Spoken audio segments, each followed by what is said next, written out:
Activists say rebel attacks in Syria's north have killed at least 28 soldiers, while a series of explosions have rocked the capital, Damascus. This, as one of the main rebel backers, Washington, has called for a complete shake-up of the Syrian opposition, revealing plans to hand greater influence to militants on the front line. Syria has various militias fighting Assad, many of which have been infiltrated by radical Islamists linked to al-Qaeda.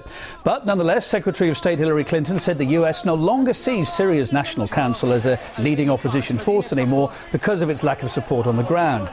Well, the exile group said it is planning to base itself inside Syria in an attempt to prove its relevance. Is it too late or not? Well, the US administration is already suggesting names to represent a new leadership, taking over a major role from the SNC. Let's pick this apart a bit more with Adrian Salbucci, international consultant and author. He's on the line from Buenos Aires. Hi, Adrian. One of the leading internal opposition figures in Syria is now accusing the US of meddling in Syrian affairs by trying to set up this new opposition council. But hang on, that's exactly what the opposition forces have been calling for all along, isn't it?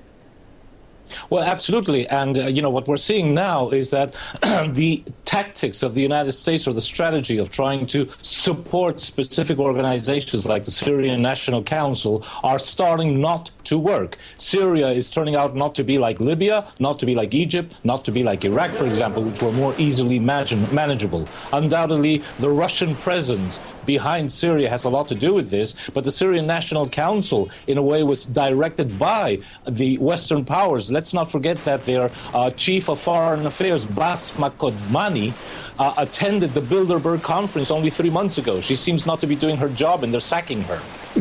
So the US then coming up with this alternative to set up this new council that seems to be trying to take control of the situation. Its main aim still to bring down the Assad government. So what's new, end of the day? Well, I think what we're going to see is even more violence in Syria, because in the case of Syria, Obama, for example, has specifically said Assad must go.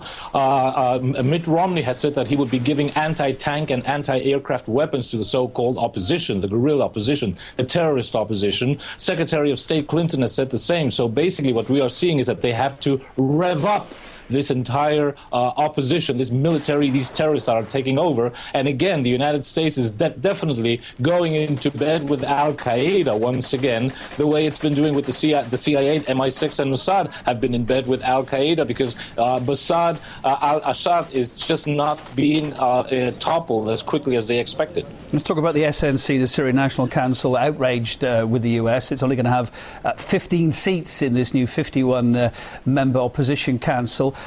OK, the finger pointing goes backwards and forwards, but it begs the question, shouldn't the first priority be to stop the fighting and impose a ceasefire in Syria, while the US has prompted this political battle instead?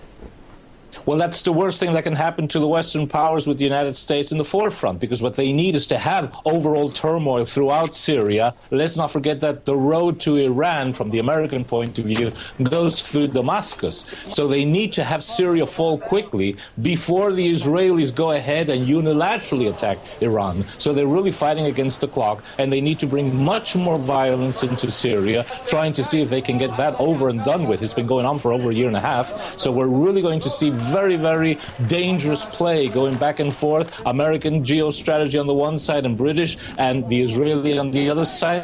And the Russians are looking at them both very, very closely. Yeah, we'll talk about the latest from Moscow in just a second. The US then saying it wants more political power in the hands of those fighting against Assad.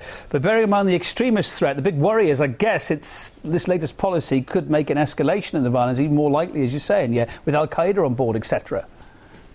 Absolutely. Well, I mean, from the point of view of the Western powers, the more turmoil there is, the better it is for them, because they feel that they will be able to take some sort of advantage. But it has not gone according to plan. And if they do press Syria too much, supporting flagrantly and openly, the way they've been doing, these terrorist groups that are trying to overthrow the legal government of Syria, like it or not, it's the Syrians who have to decide. As Sergei Lavrov, the Russian foreign minister, say, it's a Syrian problem. What would America do if a foreign country were to now intervene in its elections? No doubt they would take some sort of reaction. So what we have to see now is that we are edging closer and closer to a more direct confrontation with Russia, and that is really very bad news. Adrian, I said we'd talk about the Moscow saga. We haven't got time to pull the plug on us. Adrian Salbucci, international consultant and author, thank you, though, for being on the programme.